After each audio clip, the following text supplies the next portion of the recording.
All right, I'm going to take just a few minutes and talk about this Kathy Griffin controversy. I didn't write anything for it because I didn't want to spend that much time thinking about it because it's just ridiculous, overblown nonsense. But there are a few key points that I want to hit, so let's get to it. First of all, yes, the picture was in poor taste. It was not well thought out. Should not have happened. I mean, it wasn't a good idea to do it.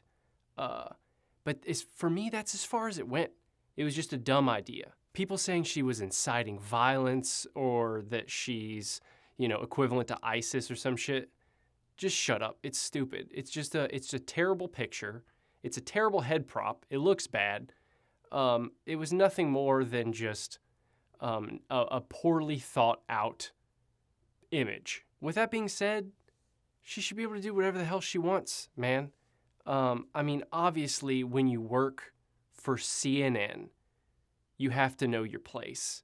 You can't go around doing shit like that when you work for one of the biggest news organizations in America. Other people can get away with it. I think GWAR actually had a skit in their show where they beheaded Trump.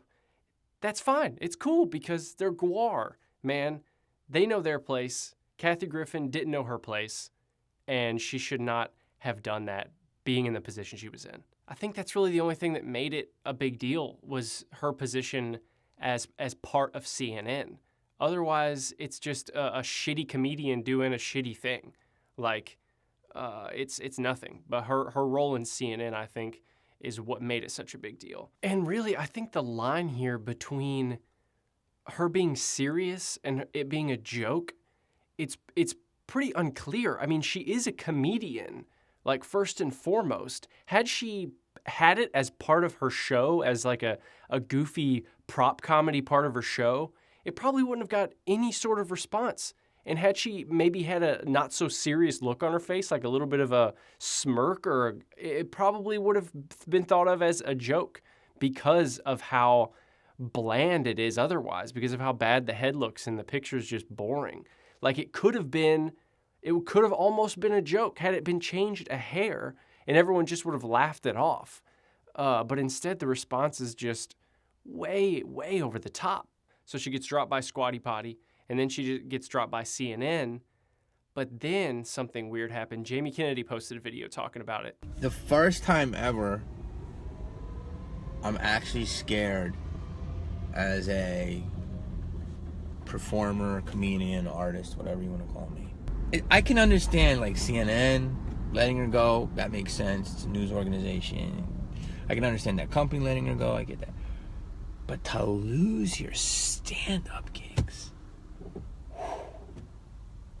that's the last frontier of free expression, the stage. She started getting dropped from her stand-up gigs, which I'm not a comedian, but I understand the sanctity of the stage, and especially the stand-up stage. Anything goes. You're allowed to joke about anything, talk about anything, and you should be able to. And for her to lose those things, I don't think it's as much because the comedy clubs disagree with her or think she's an awful person for doing what she did. I just think she's so radioactive right now that nobody wants to even touch her or come near her. But to lose that outlet, it does make me fearful for the future of free speech and expression. I think it's only a matter of time before someone, while they're on that stand-up stage, someone's going to say something that is deemed offensive or too far, and they're going to get blacklisted. We can't let that happen. We can't let people get pushed out of that. Comedians are important, and the way they can bring issues to light and talk about them in a funny way, but also in a way that makes you think, we have to have that. And that's the only way I would really defend her. I would defend your right to just be able to do and say anything, even if it is a little bit crazy. I wouldn't actually defend her directly because I don't like her. I don't think anyone likes her. No one has ever really liked Kathy Griffin. I think the only woman that's been in the spotlight recently that people have liked less than Kathy Griffin is Hillary Clinton. But then after everything exploded and everyone was upset and whatever, and she holds a press conference to talk about to talk about everything, right? And this is what happens. Kathy, do you think that if you were a male comic, they would be coming after you this hard? The Trump No, family? no, cut the crap. This wouldn't be happening to a guy. This is a woman thing, all right? I'm just going to come out and say it. And I'm sorry if you don't agree with me, but I live it.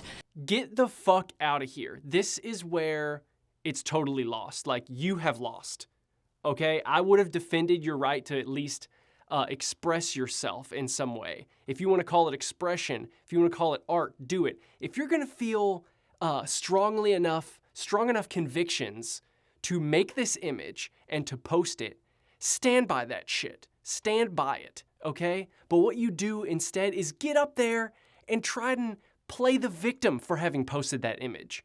Try and make it look like it's other people that are making you look bad. It's so stupid. It's so stupid for you to get up there and cry sexism. Like, typical, predictable behavior. Get the fuck out of here. I do think we're in a time right now where everyone is kind of walking on eggshells, like, constantly. And it's not, I don't want it to be like that. I want the extreme things. I love the extreme things. And seeing someone holding the head of a bloody head of the president, who's the sitting president, that's fucking extreme and it's crazy. And part of me really likes it, regardless of what I think about Donald Trump or Kathy Griffin. I love the people going to the extremes. But then don't get up there and play the victim. Don't cry about it. Fucking own it. I don't want us to be fearful of what we are going to say and do. I want us to be able to say and do all kinds of shit, as crazy as it can get. Push the boundaries, push the lines. Whenever you find a line, push it. And I don't want to attack someone. People are waiting to pounce on the next person all the time. One little wrong sentence in the middle of a 2-hour speech, and you're fucked forever. People are just waiting to pounce and tear people apart, and I don't want to do that. I don't want to be the one to pounce and tear someone apart for them doing. Not that I even I don't give too much of a shit about it one way or the other. But I don't want to pounce when, especially the left is so quick to just tear people to shreds. I don't want to do that in the opposite direction. But really, more than anything, I just think this shit needs to go away. I just wanted to say a few things about it, but it was news far longer than it needed to be news. And let's end it now.